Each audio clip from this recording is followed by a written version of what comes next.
Kembali di interupsi, pemirsa, saya masih bersama dengan 4 orang narasumber. Tadi Pak Susno tampaknya sudah nggak sabar, udah interupsi tadi. Apa yang mau dibicarakan? Saya mau interupsi Pak Friedrich. Ya. Katanya tadi kalau menang yang menggugat jangan senang-senang dulu. Ya. Karena perkara masih jalan. Sebabnya apa? Tidak lengkap alat bukti untuk menjadikan tersangka, nanti tinggal dilengkapi. Sependapat, tapi saya agak tidak sependapat.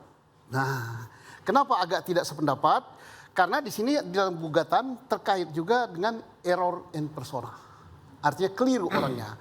Kalau gugatannya itu dikabulkan dengan alasan tidak lengkap alat bukti untuk menjadikan dia tersangka, sejak tidak lengkap alat bukti untuk menangkap, tidak lengkap alat bukti untuk menahan, termasuk menjadikan tersangka, maka saya sependapat nanti dilengkapi.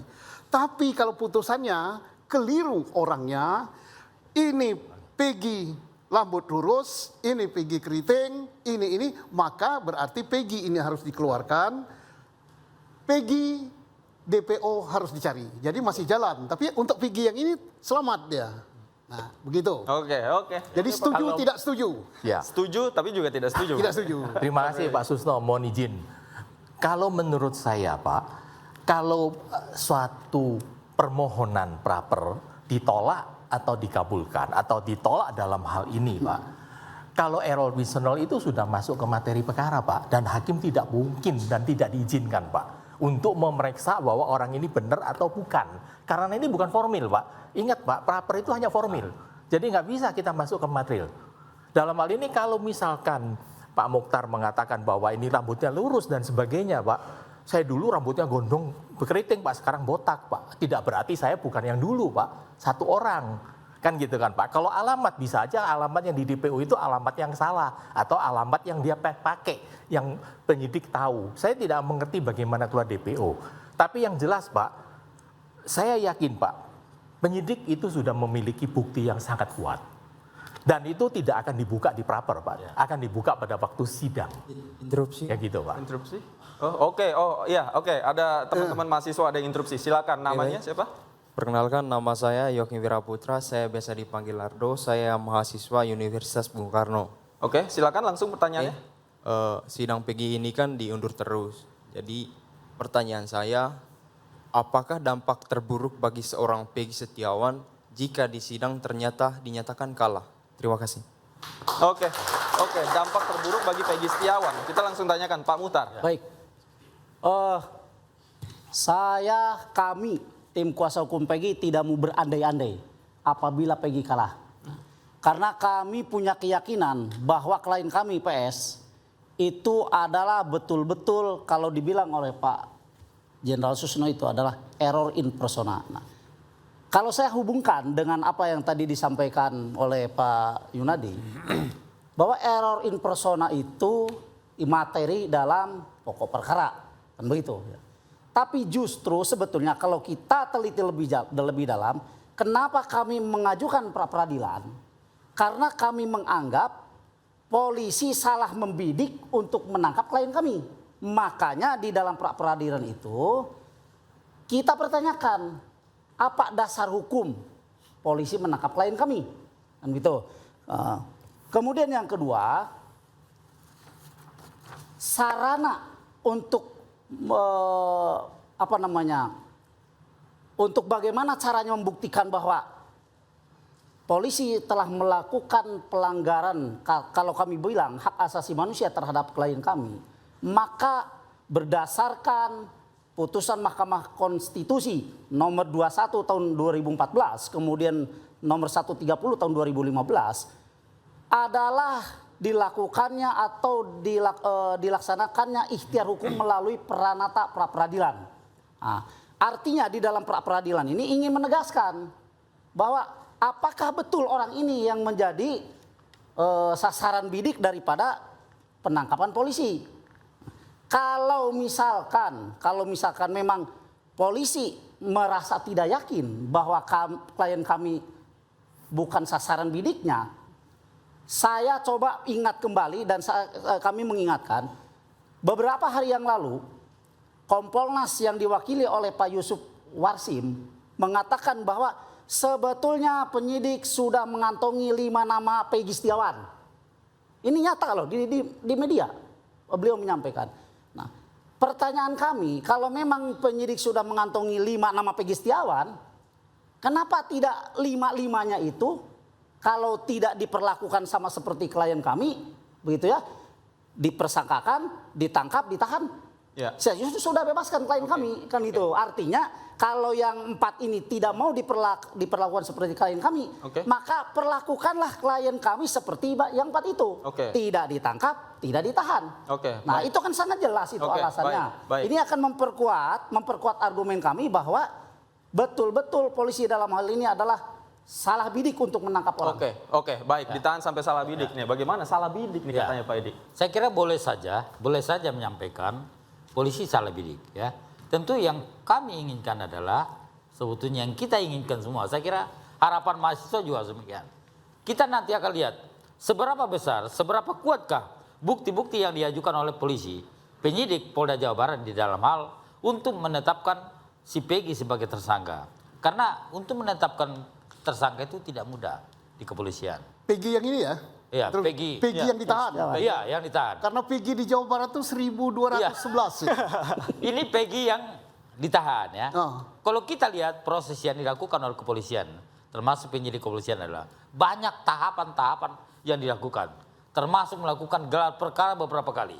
Untuk memastikan dia adalah sebagai tersangka yang tapi tadi ditanyakan kemudian bagaimana mungkin Peggy kliennya Pak Muhtar ini diperlakukan tidak sama dengan 4 Peggy yang namanya sudah dikantongi oleh Kompolnas. Kita tidak bicara masalah ada 4 nama, tetapi masalahnya ini mohon maaf, ini instruksi saya. Mohon maaf Pak Edi ini Kompolnas sendiri yang menyampaikan di dalam media yang waktu itu saya juga sebagai pembicara tetapi melalui Zoom bahwa penyidik sudah mengantongi 5 nama Peggy Setiawan. 5 nama Peggy Setiawan, bukan Peggy alias Peron, bukan. Nah, makanya saya bilang pertanyaan seperti itu. Kenapa yang 4 tidak diperlakukan seperti klien kami atau klien kami diperlakukan seperti mereka? Keluarkan. Mengapa Pak Fredrik? Barangkali punya jawabannya Pak Fredrik. Rasa keadilan kan harus didapat oleh semua orang. Kompolnas dalam ini Pak Yusuf mengatakan ada 5 Peggy Setiawan. Saya tidak membaca beritanya, tapi saya mengambil suatu keterangan yang disampaikan pada Pak Muhtar. Tentu penyidik sudah melakukan identifikasi dari 5 ini. Yang menurut penyidik bahwa yang memenuhi postur atau yang diduga adalah sebagai pelaku adalah Peggy yang ditangkap.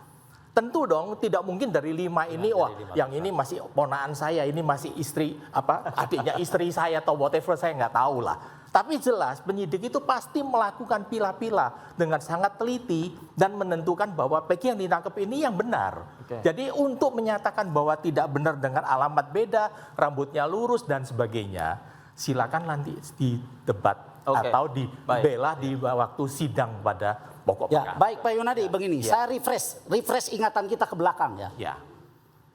Tanggal 11 Mei 2024 penyidik mendatangi Sakatatal. Kita refresh dulu ini biar jelas semuanya. Penyidik memperlihatkan ke Sakatatal 3 foto. Yang diduga 3 foto ini adalah orang-orang yang di DPO-kan. Salah satu diantaranya jelas Peggy. Saya tidak bicara Peggy Setiawan. Yang jelas Peggy. Kan itu.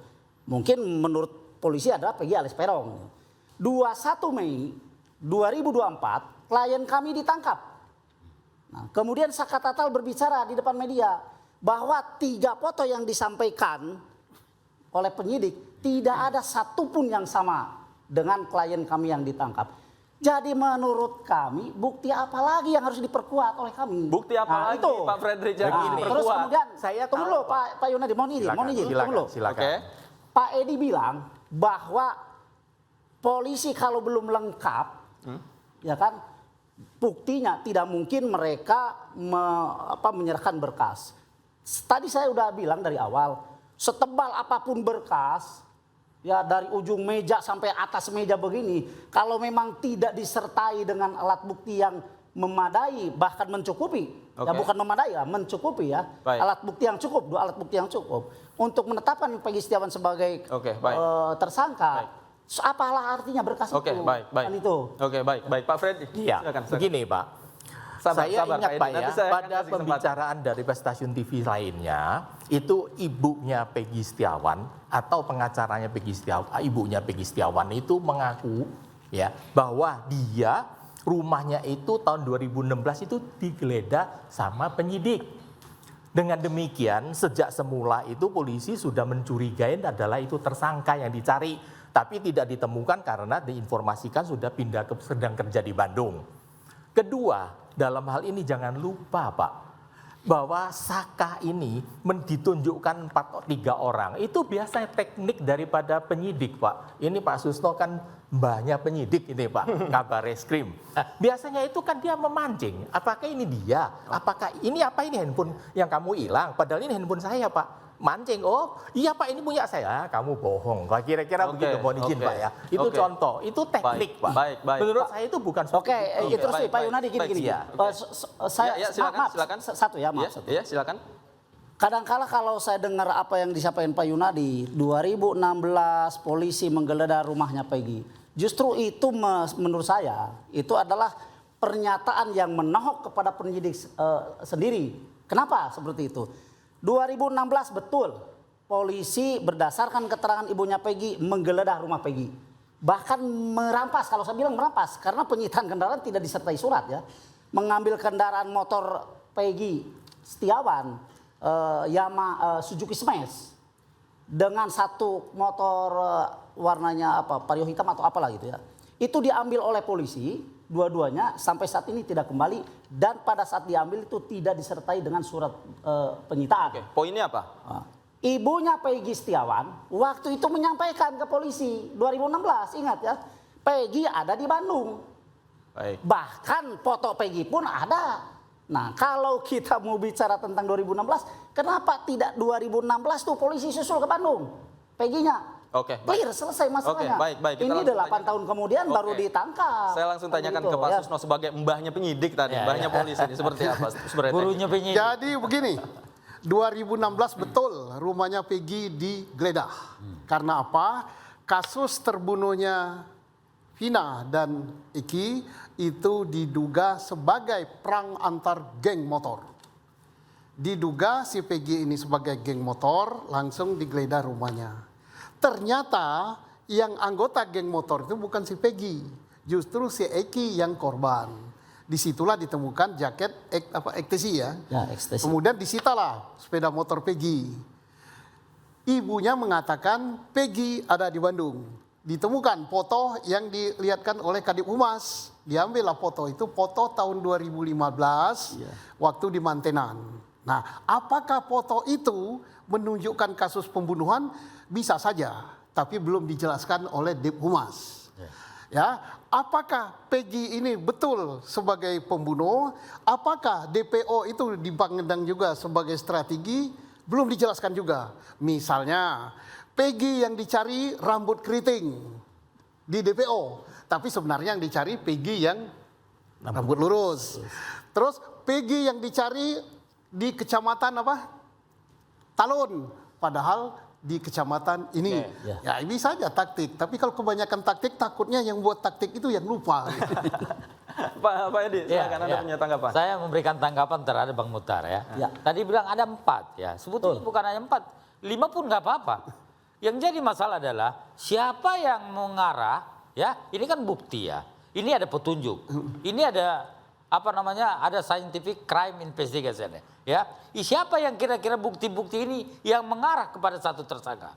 Dan kalau kami melihat bahwasanya polisi berani menetapkan Peggy sebagai tersangka karena memang bukti-bukti semua itu nyambung mengena kepada Peggy. Makanya berani mereka menetapkan tersangka. Terus satu lagi ya, pertanyaan ada saya, mahasiswa. Apa untungnya kalau misalnya kalah atau misalnya tadi, gimana pertanyaan tadi? Menang pentingnya? atau kalah? Kalau Peggy Dampak terburuk untuk Peggy. Di akhir sidang dinyatakan kalah. Ini adalah merupakan sebagai ujian profesionalisme Polri. Ketika polisi menetapkan dia sebagai tersangka, maka itu harus bisa dibuktikan secara hukum. Betul. Jadi tidak bisa kalau misalnya polisi tadi menetapkan orang yang benar menjadi salah, itu salah besar.